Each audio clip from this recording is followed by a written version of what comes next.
Hey folks, does God always make sense to you? You know, do things always work out the way you think they should? Sometimes what God does doesn't make sense.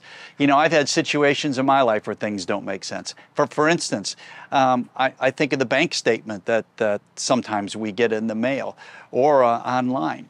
It doesn't make sense because the balance the bank has isn't the same as the balance we have in our checkbook. And usually we have more in our checkbook than the bank has. And we want the sense to be on our side so that on the ledger, our balance is bigger than the bank. But it usually doesn't work that way.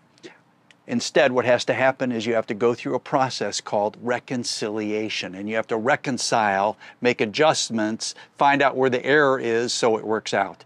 Well, in our readings for today, they talk about reconciliation. In fact, that second reading from Colossians 1 uses the word reconcile. And it's through Jesus Christ that we are reconciled. And that goes into our gospel reading from Luke, where we have the crucifixion of our Lord. And that's how reconciliation happened. He went there and He paid the debt that we owe Him for our sin. That's how the ledger was reconciled. Doesn't make sense to us, but in God's economy, it all makes sense that He paid the price for our sin.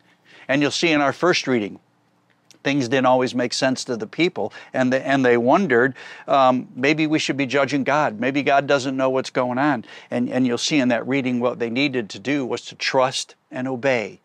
Even when things don't make sense, we can trust God because He works out the reconciliation process through Jesus.